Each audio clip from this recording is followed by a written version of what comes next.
Welcome to The One You Feed. I have a confession. I've gotten pretty cynical about certain conversations because here's what usually happens. I try to listen. I ask questions. I'm genuinely curious. And the other person just keeps talking. There's no reciprocity, no what do you think? It feels less like a dialogue and more like I'm just absorbing someone's monologue. My guest today is Charles Duhigg, author of The Power of Habit and Super Communicators, and he said to me something I'd never really considered. Maybe they just don't know how to ask questions back. Maybe they need permission.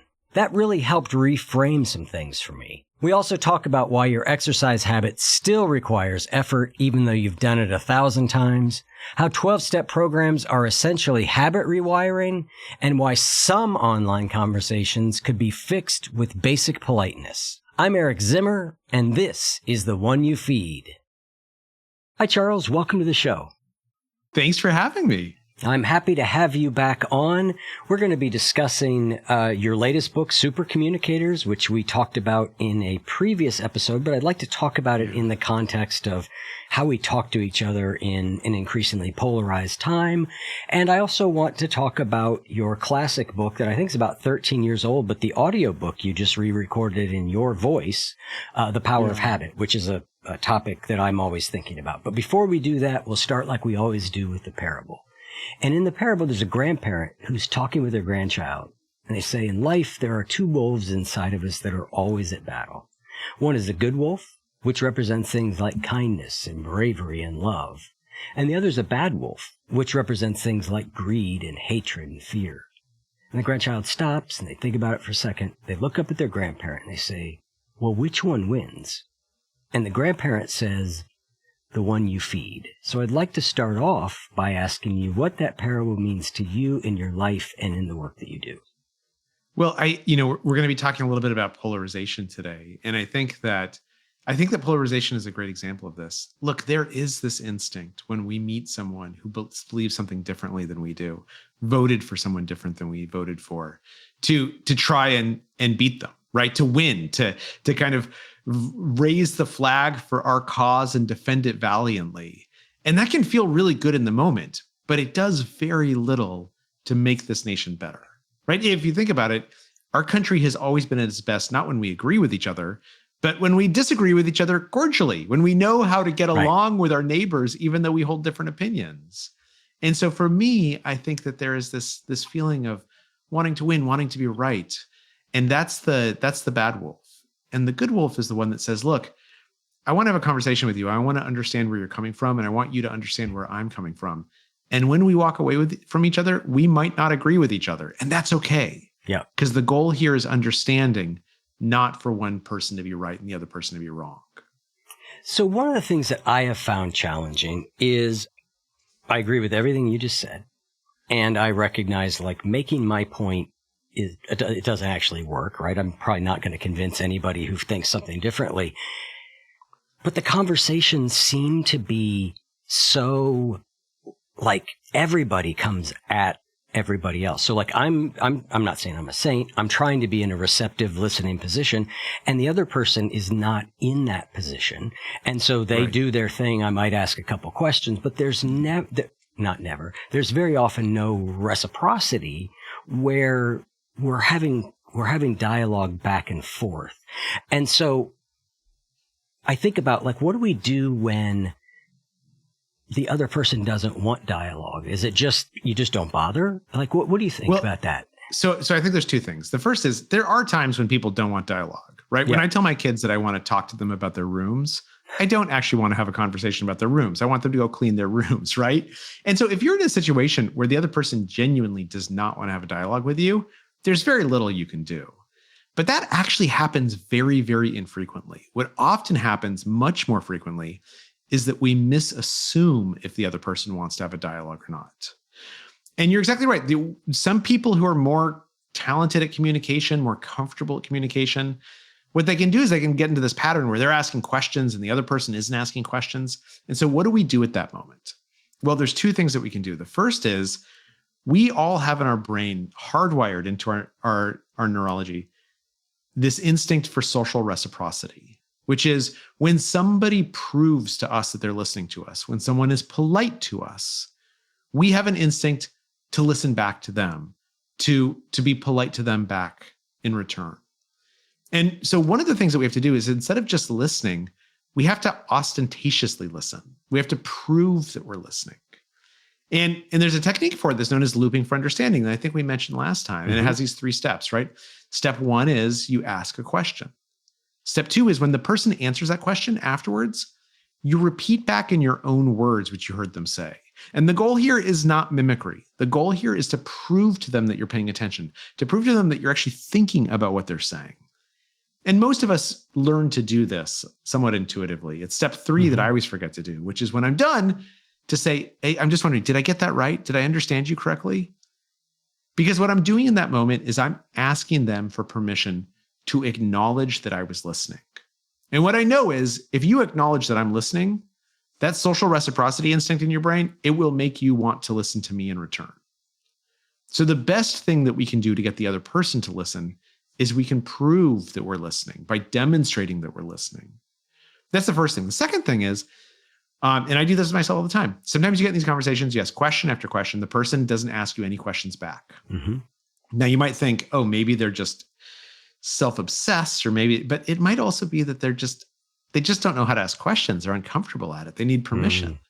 So oftentimes what I do in those situations is I say, I've been asking you so many questions. I'm sure you have some questions for me. Let me stop and give you a second to ask me some questions. And whenever I do that, inevitably I find the other person, they have lots of questions that they want to ask me. They just didn't know really how to do it. They're not socially at ease quite as much as I am. But when you invite them to ask you questions, what you find is it becomes a dialogue. It becomes a back and forth. That's really great. I never thought of that second point really at all as like a way to invite them to do it, and that they may simply not know how to do it. I've also sometimes wondered whether the fact, like, if I'm the one asking questions, the interaction takes a certain shape, and things that take a certain shape sometimes stay in that shape unless you consciously alter the shape. Well, and I think what we're getting at here is what's known as meta conversation, right? When we're talking about talking. And when I say, oh, I've been asking you so many questions, you probably have some questions for me. I'm engaging in meta conversation. What I'm saying is, let's deliberately shape this conversation together. When I say, oh, look, the reason I wanted to talk to you today is because I really wanted to figure out where we should go on vacation for next year. That's meta conversation. I'm announcing my goal for the conversation. And then I'm really well served to ask you what your goal is. Does that work for you? Or is there anything else you wanted to talk about? When we engage in this meta conversation, and the best communicators engage in meta conversation all the time, it doesn't feel awkward. It doesn't feel clumsy. It feels like we're saying, hey, here's what I'd like to talk about, or here's how I'd like us to discuss, to share with each other. And that actually feels very clarifying and good to everyone in the dialogue. Right. And this takes us kind of back to the heart of super communicators, which was that there are different types of conversations, and knowing what type of conversation you're in is really important. And to your point, being able to sort of name that and set up the right context for that type of conversation. Absolutely. What researchers have found is that when we're having a discussion, we think we know what that discussion is about. We think we're talking about where to go on vacation next year, what the budget should be. But actually, if you look inside our brains, what you see is we're having multiple different kinds of conversations all at the same time. And in general, these different kinds of conversations, they tend to fall into one of 3 buckets. There are practical conversations where we're making plans together or we're solving problems. But then there's also emotional conversations where I tell you what I'm feeling. And I don't want you to solve my feelings. I want you to empathize. And then finally, there's social conversations, which is about how we relate to each other and how we relate to society.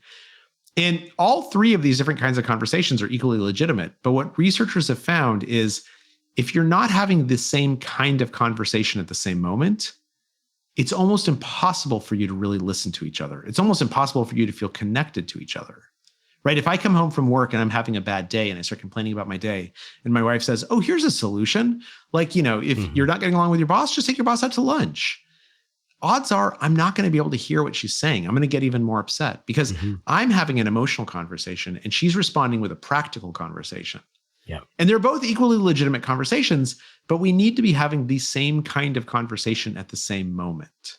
And within psychology, this has become known as the matching principle. That says successful communication requires having the same kind of conversation at the same time. And what is a learning conversation? So a learning conversation is when I go into a conversation with the goal of wanting to understand how you see the world and wanting you to understand how I see the world, right? Oftentimes, if you think about it, when we get into a conversation, our goal is, I want to convince you that I'm right and maybe you're wrong. I want to convince you that I'm smart. I want to convince you that you should like me. Those usually are not great conversations, right? The best conversations are conversations when I go in to say, look, I'm talking to you because I really want to learn who you are. Mm-hmm. And I might disagree with some of the stuff you say, but what's more important to me than telling you I disagree is trying to understand how you see the world. And then once I understand how you see the world, I want to speak in a way that you can understand how I see the world. And if we both walk away with understanding, then the conversation is 100% of a success. That's a learning conversation. So you have a couple rules that you posted. You have a Substack. I can't remember what it's called. The Science of Being Better. Science of Better. Yeah, the Science of Better. Close. Yeah. I put an extra word in there. That's okay. Where you talk about, you say, if you and a friend have very different opinions, you can talk about them and feel even closer afterwards. Yeah. But you had something really interesting there, which is if you focus on your similarities first, then move to differences. Yeah, I think that's really important. And and this comes from a study where they would pair these people who had very different political ideas. And for some of them, they would say, okay, you guys have something in common, figure out what it is.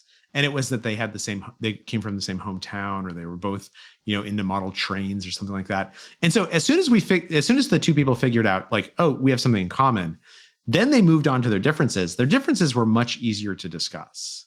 And this kind of makes sense, right? Because if I get into a conversation with you and we're talking about politics and you voted for your person and I voted for my person, and that's literally all I know about you, is that we voted for different people, that's going to kind of overshadow the conversation. It's going to overshadow my mental image of you and what I think I need to do in this conversation to stand up for my perspective.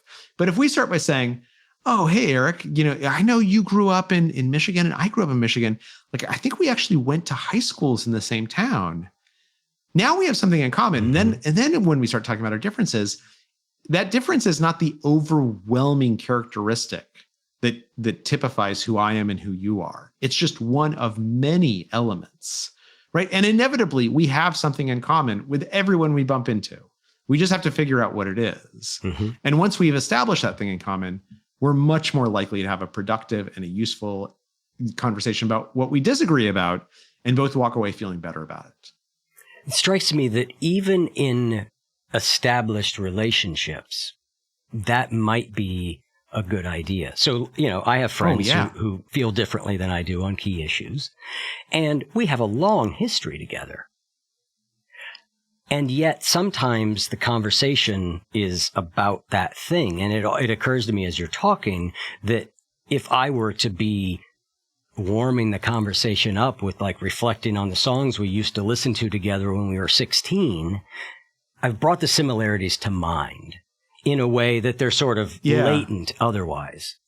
And you can even be more specific than that. You can say things like, and I say this with my wife all the time, if we're talking about where to go on vacation. Okay, we both want to have a relaxing vacation, right? That's our goal. Our goal is to have a relaxing vacation. And I know that, for you, relaxing means by the beach. And for me, relaxing means being in a city where I can walk around.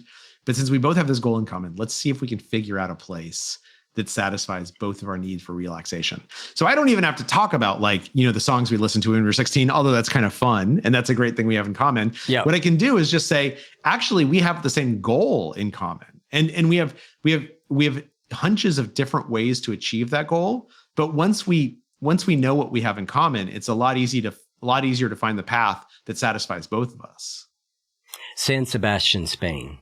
That's the answer to your beach and city. Oh yeah, no, I love San Sebastian. It is beautiful. The Basque Country is amazing. The surfing is great there. We talked about surfing on our last conversation. I learned to surf at San Sebastian about wow. 3 years ago. And I think it's kind of ruined me for all the other beaches because it is like the perfect beginner wave.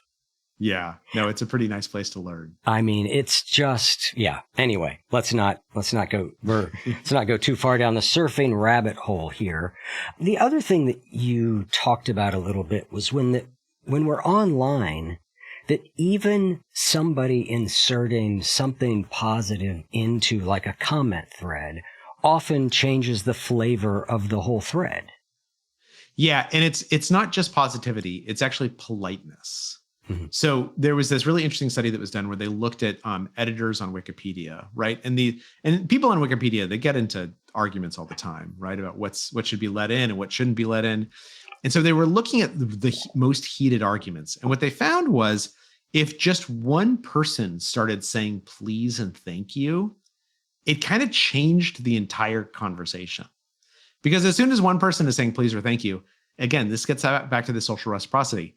I kind of feel a little bit of an instinct to either say please and thank you myself, mm-hmm. or at least not to be like, you're a jerk. Thank you very much. Right. like the adding just a little bit of politeness really goes a long way. Now there's some other things that we know about online conversations and communication, which is number one, sarcasm does not work online, right? Because if I say something sarcastic, you can hear the sarcasm in my voice.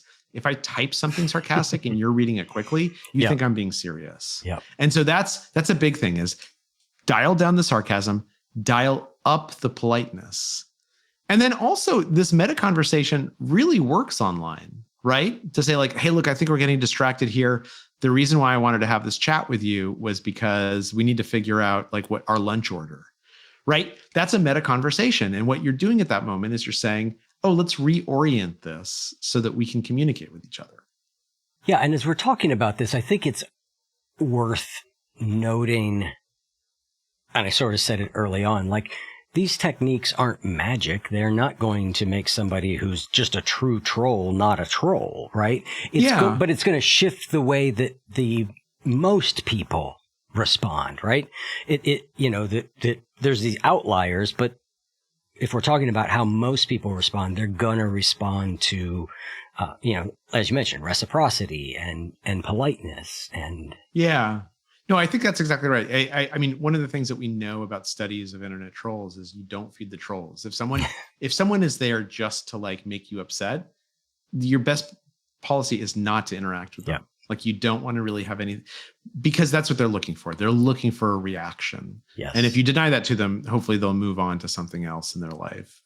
But that's a very small percentage of people who actually fall into that category. Most people, they get online and they want to be heard. They have something that they want to say. And at the same time, they want to see how people react to it and they want to see other people's comments. And it's very easy for that to spiral, right? If I say like, oh, you're just like every other liberal that just like all you want to do is like make this country weaker, or you're just like every other conservative. You don't care about poor people. You don't care about anyone besides yourself. What's happening there is something that's known as identity threat. So identity threat is a feeling that we feel, and it feels like a threat. It feels like it triggers our fight or flight response. When you force me into a group that I do not want to belong to, or you deny me membership in a group that I esteem against my will, it feels like a threat. So if I say, oh, you're just like those conservatives who don't care about poor people, I'm forcing you into this group that you probably don't want to belong to, of people who don't care about poor people, right? Or if I'm saying, oh, you never went to law school, you don't understand how the law works, then what I'm doing is I'm denying you membership in a group that you do want to be a part of, people who understand how the law works, because you actually know a lot about the law. And when we engage in this identity threat, it's really, really dangerous, because what it does is rather than allowing me to listen to what you're saying, it triggers that fight or flight response. And once that's triggered, it's very hard for me to calm that down. Yeah, I have found over the years, I mean, anybody who's, in a public position on the internet, I'm sure you have this happen to you all the time, I will get very upset emails from time to time from people. And I have found that 95% of the time, if I reply with a kind and thoughtful email, like I just let the venom sort of run off, and I look at what their key point was, and I respond with some degree of compassion, or like, I'm sorry that it landed, 95% of the time, I get an email back that is lovely, where the person's like, I'm sorry I overreacted. It really hit me wrong, but literally 95% of the time. Now, occasionally it doesn't work, but most of the time, even what seems to be somebody that you're like, well, how could they be that angry about what I said? A little bit of understanding and a willingness to say, hey, I care that it upset you goes a long way. I agree. I completely agree. And I think that there's something important in what you just said, that you let the venom run off. Now, the question is, from the other person's perspective, do they see that as venom? Right? Or from their perspective, is they're like, look, I heard you say this thing on the radio, and I just feel like maybe you don't know what my experience is like. Or maybe you weren't exposed to the same facts I was exposed to, or maybe you're just mistaken. So from their perspective, it might not be venom. It might not be them saying, I think you're the worst person on earth. It might be them saying, hey, look, you left out my perspective, and my perspective is important. And so I think that one of the things that happens, particularly when we engage in this looping for understanding, when we try and show someone that we're really paying attention to them, it's much, much easier for us to see their best intentions. Mm-hmm. Because if my job is to listen to you closely enough that I can repeat back, okay, here's the argument that I think you're making. This is why it seems like it matters to you so much. Am I getting that right? If I make that much effort, usually I'm seeing the world a little bit from your perspective. And that doesn't mean I have to agree with your perspective, right? Yeah. It doesn't mean that I have to walk away and say, oh, I've changed my mind. But it does mean that you see that I'm trying to hear you. Yeah. And you become much more likely to want to hear me in response. Yeah. The thing that makes me think venom is the ones when it really is that way. And most always I get an apology. I most always will get an apology. Like, boy, I really, right, I came at you pretty hard. Or I reread what I wrote, and it really came off a lot more angry than I intended it to. Exactly. Yeah. Yep. And I think that's interesting, because what they're really saying there, I think is true, is I wrote this and I didn't understand how you would read it until like a couple of hours later with a clear head. I reread it myself and I was like, oh man, that's way overboard. Right. And it's not so much that they think that you are bad or wrong, as much as they're in a hot moment. And we all get into those moments when we type something and then later on we're like, oh, I wish I'd phrase that differently. Yep. I used to have a rule. I've said this before on the show. It was back when I had a job in the software business, and I had a hard and fast rule. I could not hit send on any email after 5 p.m. that the subject was at all contentious. Yeah. Because I just couldn't trust myself at that point in the day to be able to even read myself clear enough. And if you save it for tomorrow morning, you wake up and you think, ooh, that sentence, that's exactly, that's a little over the top. I need to scale that back a little bit. Yes. Yeah. Yes. So from a cooler perspective, we can read very differently. All right. So I would love to turn our attention to, the book that you're very well known for, which is The Power of Habit, which is 13 years old now. Yeah. And I'd like to start by seeing if we could talk about what a habit is. Sure. At its most basic level. Like, what do you think of as a habit? So, so we use this word habit, and what we oftentimes don't fully understand is that every habit has three components, right? We think of a habit as a behavior, but it's actually three different things.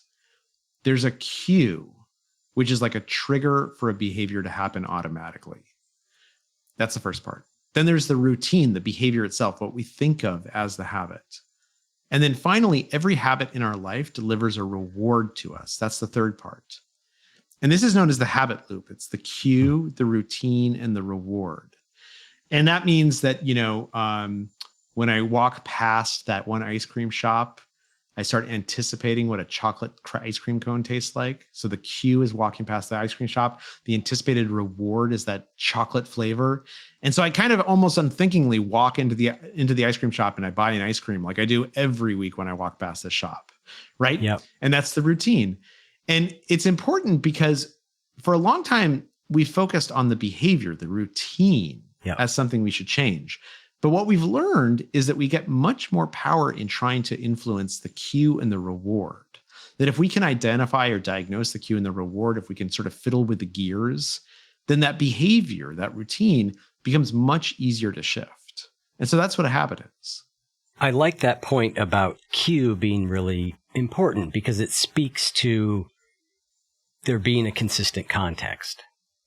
Yeah. Right? Like habit, like something like brushing my teeth becomes a habit because the context of getting ready to go to bed happens every day. Buckling my seatbelt, getting in my car becomes habitual because I'm always sitting in a car, in a chair with a belt to my right? Or, Right.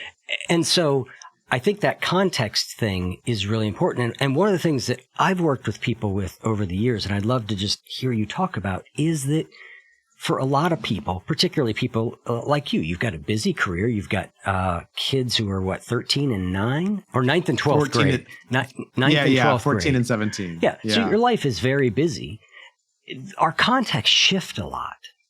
Yeah. And so how do we work to build a positive habit if our contexts don't stand still very well?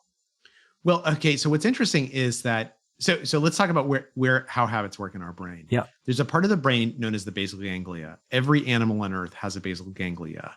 And it evolved essentially just to create habits, right? Because if you can't build habits, you basically can't live. If you have to decide like how to walk every single time you open the door, or if you have to decide every time you see a rock or an apple, do I eat the rock or do I eat the apple? You're so overwhelmed that you can't do anything. And you have no teeth. Yeah, and you have no teeth. Exactly. So every creature that has succeeded because they have a basal ganglia, and the basal ganglia's job is to make habits. So the basal ganglia is where this cue, this routine, and this reward get all linked together. Now, the important thing is that when we're talking about these cues, it doesn't have to be the entire context, right? A cue usually falls into one of 5 categories. There's a cue is oftentimes a time of day. It's a certain place.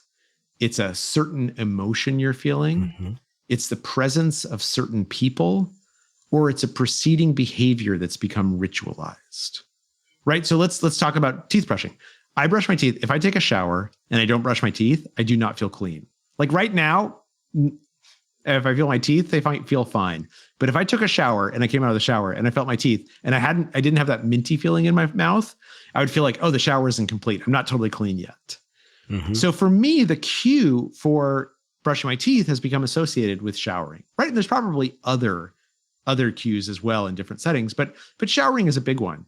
Now, the thing is, I shower sometimes in the middle of the day. Sometimes I shower in the morning. Sometimes I shower in a hotel room. Sometimes I shower at home.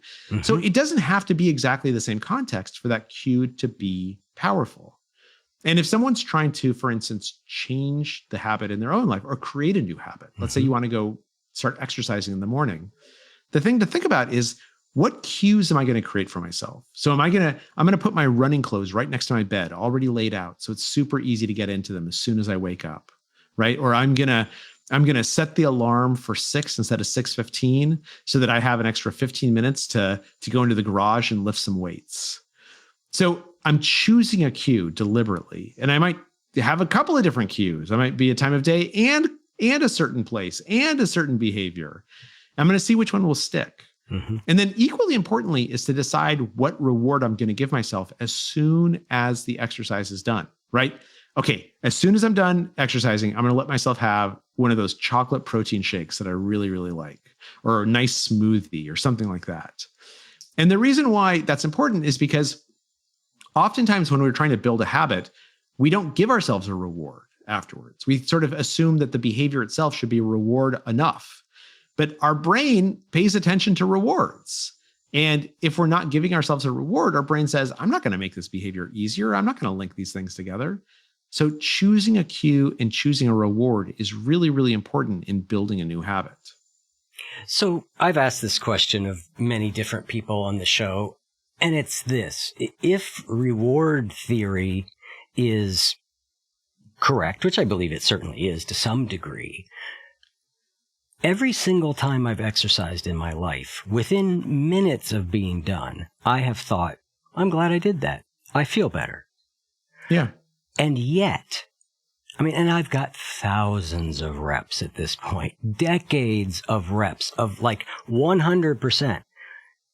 I still have to very often, it just takes more friction to get me over the line than it seems like it should have to be for something that's got such a high reward. What's going on? I'd say a couple of things. First of all, my guess is that when you first started exercising, you did not feel great after you did all those sit-ups, right? So what happens oftentimes is that we need an external reward at first. If I do 10 sit-ups, I'm going to let myself have a smoothie. And over time, our brain kind of comes to realize, oh, actually, if I do 10 sit-ups, I feel pretty good. Like it actually releases endorphins and endocannabinoids and all dopamine, these neurotransmitters that make me feel good. So the reward, the brain's recognition of the reward often moves from an external reward to an internal reward. And that's really important. Now, that being said, the fact that you have an internal reward that you feel good after exercising, that's enough to get you exercising. But it's not the greatest reward on the face of the planet, right? Like my guess is that, for instance, like sex is a great example of this, right? Nobody like it. Sex's rewards are so overwhelming that you very often do not need a lot of encouragement if you are with someone whom you love and in a sexual relationship to have sex, because the reward is very large. Now, the reward of feeling good after you do 10 sit-ups, it's not insignificant, but it's not as big a reward as having like a nice ice cream or going, or, you know. So I think what's important here is the fact that you still have to work a little bit hard to do your exercise. That doesn't mean that it's not a habit for you. It means that you've learned that you need to remind yourself of that reward. You need to remind yourself that part of your cues is remembering how good you feel after exercise to get yourself to exercise.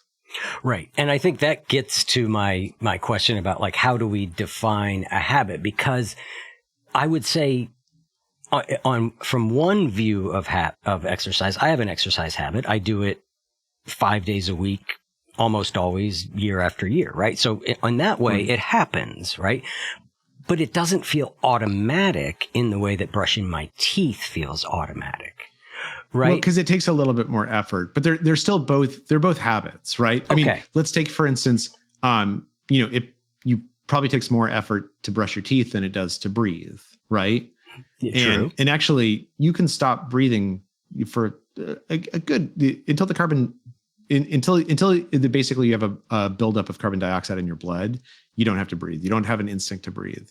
But the reason why we keep breathing is because it's a habit that we've fallen into. And it's a habit that's so easy that we hardly even think about it. It takes a little bit more effort to brush your teeth, right? It takes a little bit more effort to work out.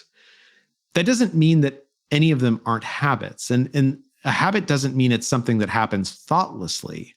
It means it's something that gets easier and easier and easier in the context of that cue and reward. Yeah. So the first time you exercised, you really had to think about it a lot, right? Yes. You had to like, okay, here's the route I'm going to take. Here's what I'm going to wear. I know that I'm going to look really dumb running, so I'm only going to run for a couple of blocks. Like you spent a lot of time thinking about it.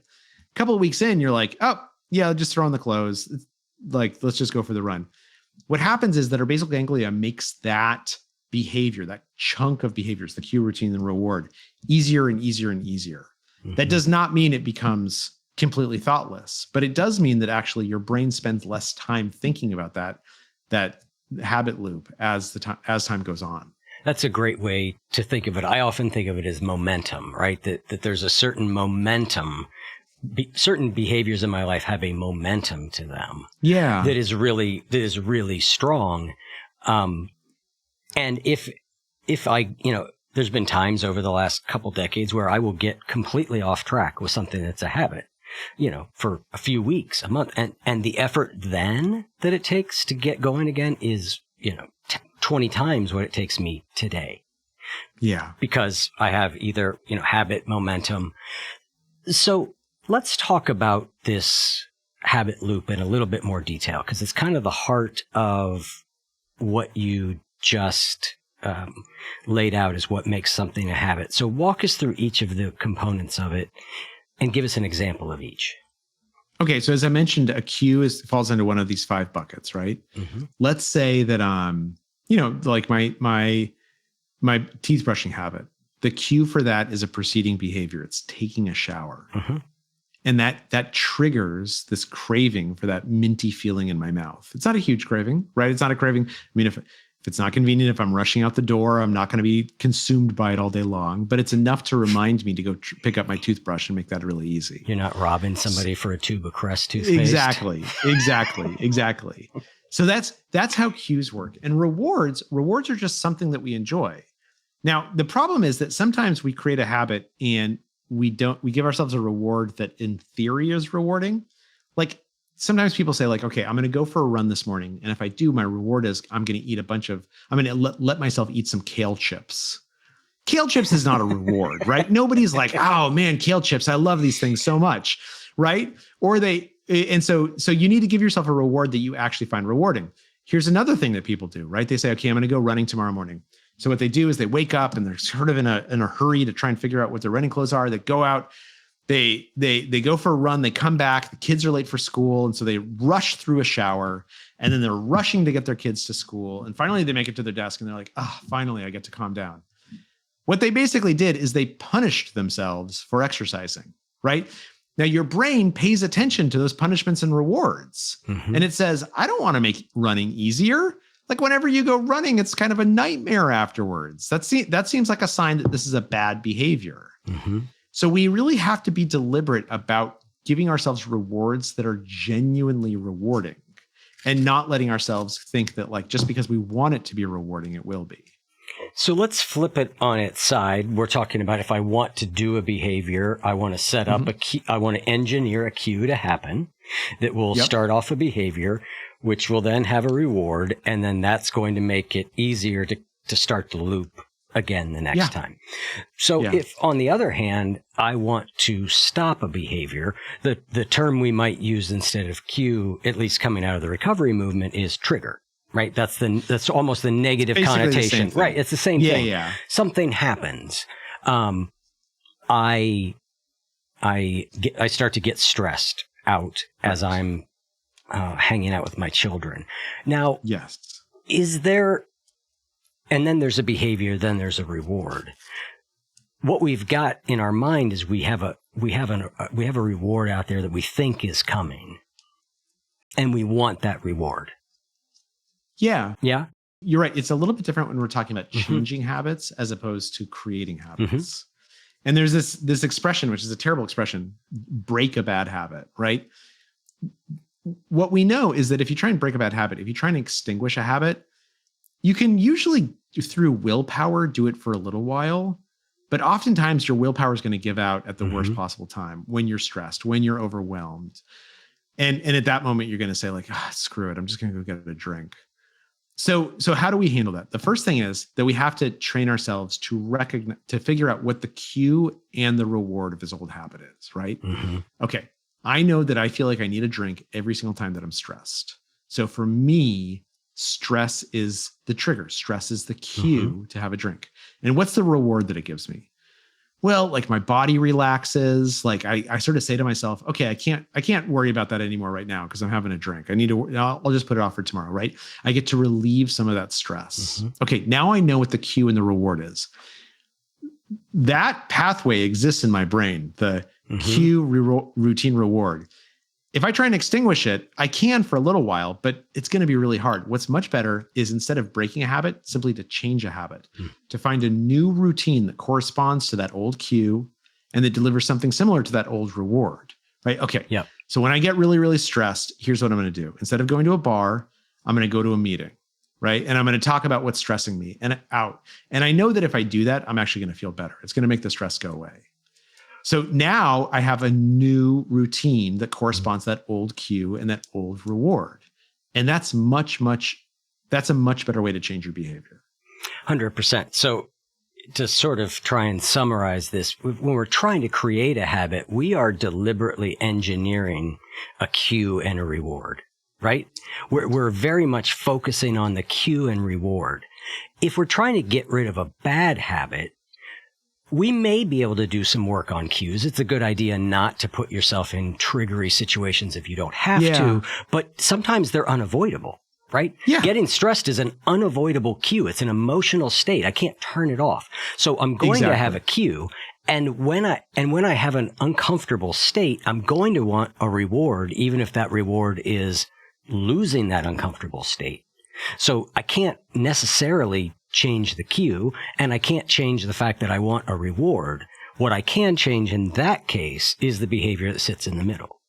That's exactly right. And if you think about like what AA does, that's exactly what AA does, right? Yep. It tells you like, I mean, if you think about the 12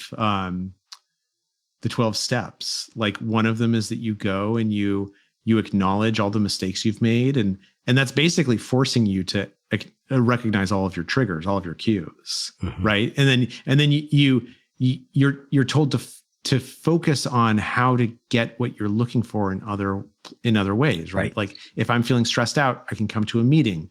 I stand up and I have to say my name, and I have to say who I am, and I have to tell you about my day, which gives me a sense of relief, the same way that going to a bar and having a drink sometimes gives me a sense of relief. Most recovery, when people talk about addiction from a clinical perspective, they talk about it as a habit dysfunction, right? Smoking is a great example of this.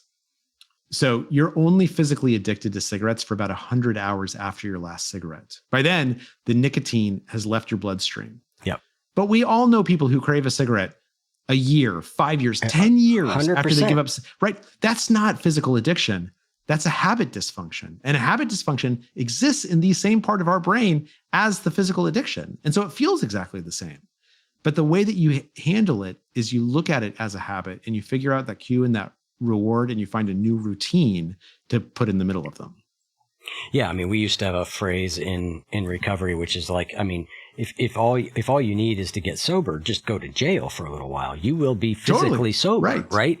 Right. But that you don't come out of jail and suddenly it's fixed. And so many people I know focus on that first period. I was a heroin addict, and that was the thing. We were like, oh my God, those first 72 hours. Well, yeah, that's unpleasant, but it's the next 5 years. It's the next 5 years that tend to be harder. And I think the other thing that 12-step programs do is they address, in this case, they actually address they are addressing not just the behavior, they're addressing the cue in that learning so that, you know, my stress is at a 4 instead of an 8 all the time, right? I'm learning to bring those things down. And I know what to do when I hit that 8, right? Within psychology, this is known as an implementation intention. That basically one of the things that works really well is if we make a decision about what to do in a hot state, when we are in a cold state, we're more likely to listen to our good advice, right? So if I come up with a shopping list, not when I'm really, really hungry, but if I come up with a shopping list after having dinner, then that shopping list is probably going to be better than if I just go into the grocery store and I'm starving and I'm going to get Pop-Tarts. And so a lot of what recovery or any other form of trying to change our behavior is about making decisions in a cold state about what I will do in a hot state, and then coming up with ways to remind myself, right? That like, you know, when my stress hits an 8, I'm going to call my sponsor. And like, it's not like, should I call my sponsor? Is it the right time to call my sponsor? Nope. It doesn't matter if it's 2:00 in the morning. I'm going to call my sponsor, and I'm going to tell my sponsor, and my sponsor's like, yes, you do that. That's okay. I want that phone call. Like when we program that behavior ahead of time, that's when it works. Yep. So we only have a few minutes left here. I would love to ask, 13 years later, from writing The Power of Habit, what have you learned that is either adds to what what's in the book that you think is important that you would love to add now, or anything that you feel like you would walk back a little bit? No, I think that, and Super Communicators helped me a lot with this. Super Communicators is coming out in paperback next week. And I think one of the things that I realized in writing it is that so much of how we relate to other people is built around habits, right? So in The Power of Habit, I talked a lot about the habits that shape how we live. I talked less about mental habits, but we all have mental habits, right? We fall into mental habits, whether we feel good about something or bad about something, whether we feel good about ourselves or bad about ourselves, whether we let ourselves get angry or we don't get angry. And communication is how we verbalize those habits and oftentimes how we change them. Mm-hmm. The act of sitting down with someone and saying, look, this happened to me. This thing happened and I felt this way and I want to feel differently. So let's talk about how I do this next time better. That is the act of reprogramming our habits. Yep. And what I've been impressed by is literally any habit can be changed. Like any mental habit can be changed, any physical habit can be changed. It's just a matter of wanting to take the time to understand that habit and wanting to change it. And oftentimes the best way we do that is through conversation, is by communicating with other people. Yeah, that's really beautiful. And something I think about a lot, because mental habits are they just run on repeat in such a way. Yeah. And so there's this almost case of, how do I continue to interrupt? How do I recognize the cue, which is triggering the behavior, which is the thought pattern? Yeah. And I've found, and I've worked with people in an email course we work on this of using prompts to get you to reflect on something multiple times during the day. Because just simple proximity, if I've just reflected at 3:00 on the fact that I want to offer myself more self-compassion, there's a much better chance at 4:30 in the afternoon I'm going to actually remember to do that than if I read about it Sunday night as a vague intention. Right. I think that's exactly right. And I think you're building a habit there, right? Yep. You're deliberately saying, okay, look, like I'm gonna give myself self-compassion. Like I'm gonna do this every day, 3 times a day. When the cue is that I'm gonna get this text reminder from Eric that's gonna help me do it. That's really powerful. That's how we change our behavior. Yep. And the last thing I'll say is that when you talk about habits and communication, I'm glad you tied that together, because I think about how habitual my conversational patterns are with certain people, which is not bad necessarily. We have a rhythm, we have a way, but it does make it harder when we want that when I want that conversation to go somewhere different. Yeah. No, it's worth reflecting on so that you're empowered. You have an implementation intention. Yes. To change when you want to. Well, Charles, thank you so much for coming on. It's always a pleasure to talk to you. The Power of Habit was such an influential book on me in the way that I see the world. So thank you for that. I'm glad it's out in audiobook with your voice on it now. And until next time. Until next time. Thanks, Eric.